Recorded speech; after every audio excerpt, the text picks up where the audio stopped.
Em nome do Pai, do Filho e do Espírito Santo. Amém.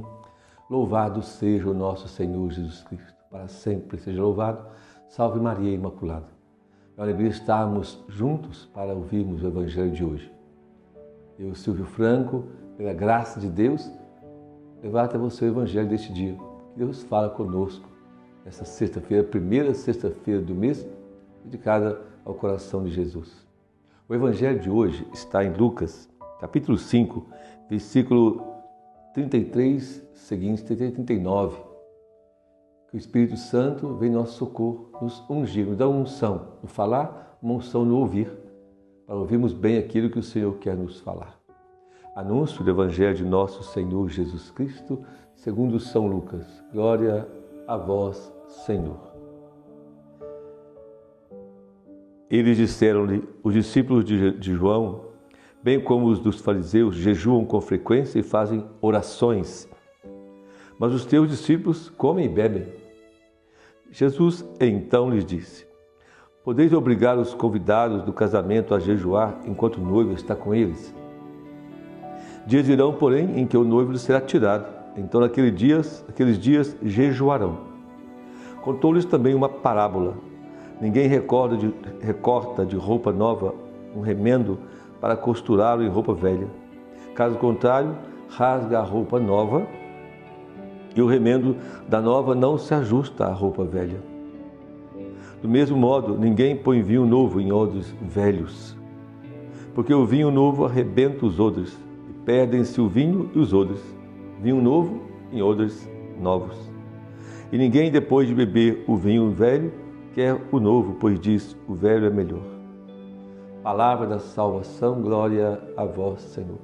Uma questão aqui sobre o jejum, sobre a prática do jejum. Mas o que está por trás também desse evangelho de hoje, na verdade, é que se cria uma imagem de Deus.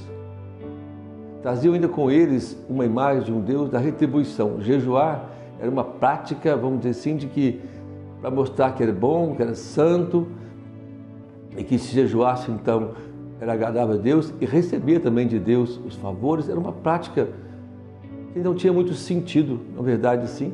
Se nós pegarmos principalmente os versículos antes da questão da vocação de Levi, de Mateus, em que Jesus faz uma crítica realmente a eles, porque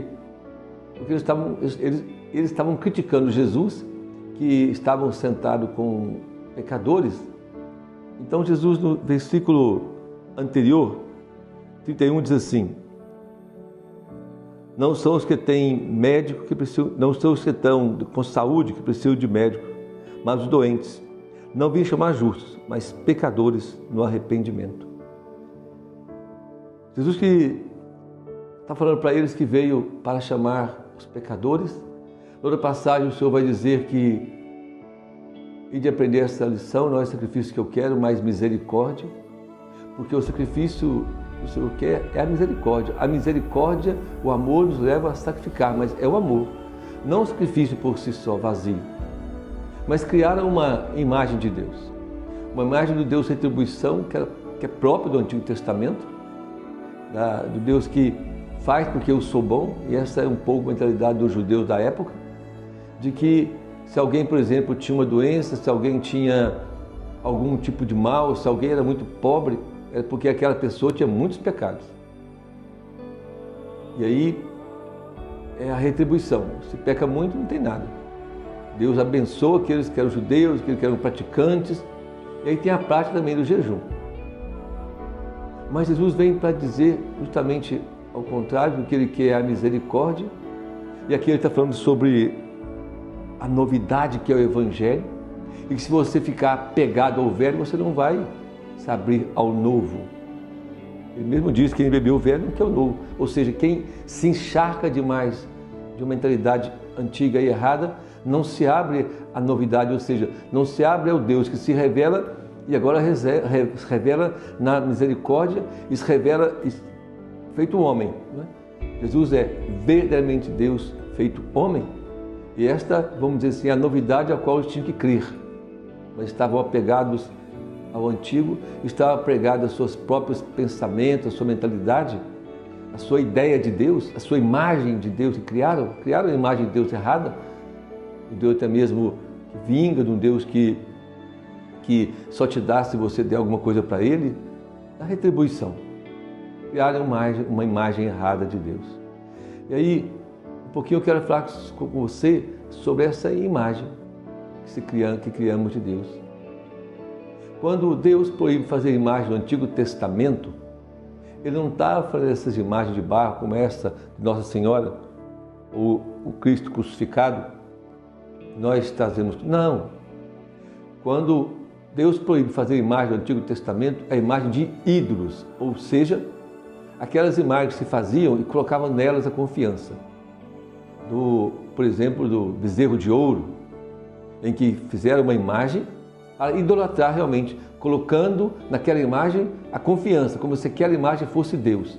E muitas outras imagens se faziam naquela época, porque o povo de Deus estava em redor de um povo pagão. E até São Paulo, depois, quando chega em Atenas, vai criticar o povo e vai pegar daquele momento, aquele ambiente ali, que tinha imagens para tudo enquanto é Deus, para evangelizar aquele povo. Porque criavam-se imagens, como se aquelas imagens fossem Deus, e se fizesse alguma coisa, se elas tivessem vida, mas não tinham. Mas não é esse tipo de imagem que nós, católicos, veneramos. Nós sabemos que as nossas imagens são apenas representações. São figuras, são imagens daquelas pessoas que viveram o próprio Senhor, que viveram a vontade de Deus em suas vidas e se santificaram, foram santas. O próprio Cristo crucificado é a imagem, uma representação daquele amor imenso, infinito, que o Deus encarnado, Jesus Cristo, Deus feito homem, realizou, fez para a nossa salvação. Mas não está na imagem a nossa confiança. Por isso é uma covardia ou uma maldade quando nos acusam de idólatras. Não somos idólatras, você não é idólatra. E mesmo porque o próprio Deus mandou fazer imagem. Por exemplo, a imagem da serpente, quando o povo estava pecando, lamuriando, Deus manda Moisés fazer uma serpente, manda a serpente para morder o povo começa a morrer, esse povo começa a clamar a Deus, e o que Deus manda fazer? Moisés, faça uma serpente de bronze. E quando o povo olhava para a serpente de bronze, era curado. Mas não era a serpente em si, o povo olhava para a serpente como uma ação de Deus. E quem olhava para a serpente, arrependido dos pecados, como aquela serpente fosse uma ação de Deus, uma presença de Deus, aí sim, eram curados. Mas não era para adorar a serpente de bronze.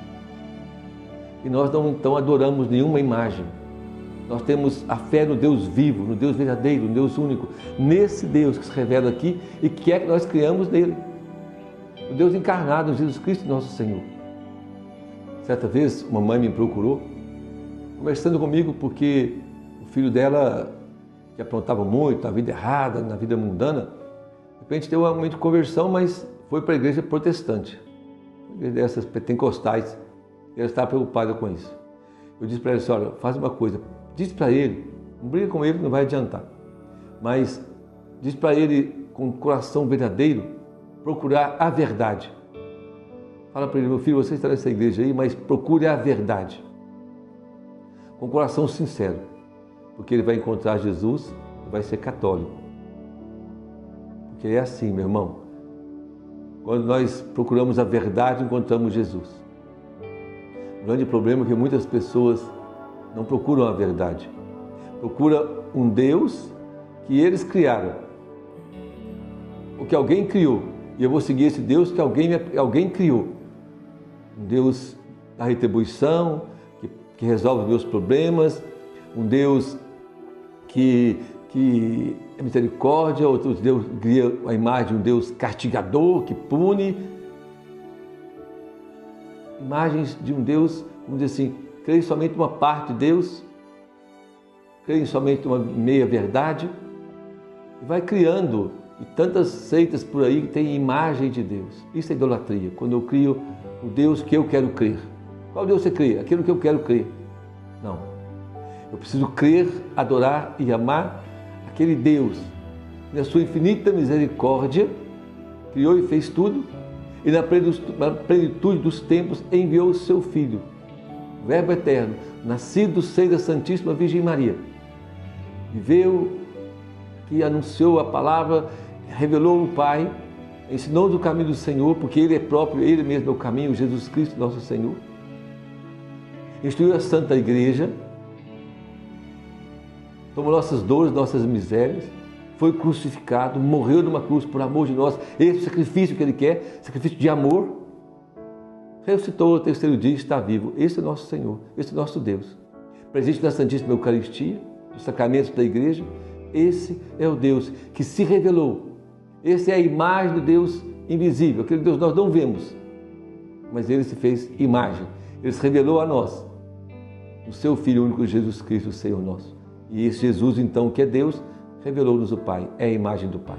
É nesse que nós cremos, porque Ele é a verdade, como Ele mesmo diz. Eu sou o caminho, a verdade e a vida. Ele é a verdade. Se você buscar realmente a verdade, você vai encontrar Jesus Cristo. E vai encontrar tudo aquilo que Ele é, e vai encontrar tudo aquilo que verdadeiramente, aquilo que Ele ensinou, fez a respeito do Pai. Peçamos ao Espírito Santo, meu irmão e minha irmã, que venha iluminar, nos revelar toda a verdade.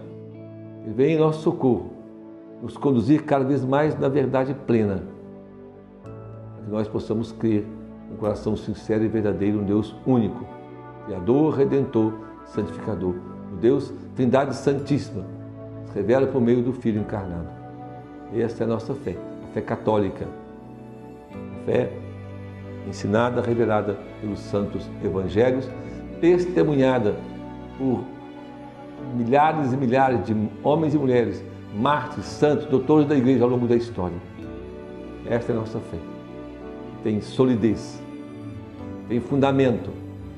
E nós podemos vivê-la com segurança, porque ela é verdadeira, autêntica. O Espírito Santo nos concede sempre católicos. E que a Virgem Maria nos ajude, interceda por nós, para que nós possamos caminhar firmes, na fé firme dessa Santa Igreja. E podemos sim ter a imagem de Nossa Senhora, o crucifixo, a imagem dos santos, tem essas imagens, porque elas falam de Deus para nós. Elas nos ensinam um pouco. E quando nós estamos diante da imagem, nós trazemos aquele ensinamento daquele santo, daquela santa, trazemos a Virgem Maria e essas imagens nos ajudam a rezar. Que a Virgem Maria nos ajude cada vez mais a sermos bons e santos católicos. O Senhor nos abençoe e nos guarde. Em nome do Pai, do Filho e do Espírito Santo. Amém. Louvado seja o nosso Senhor Jesus Cristo. Para sempre seja louvado. Salve Maria Imaculada.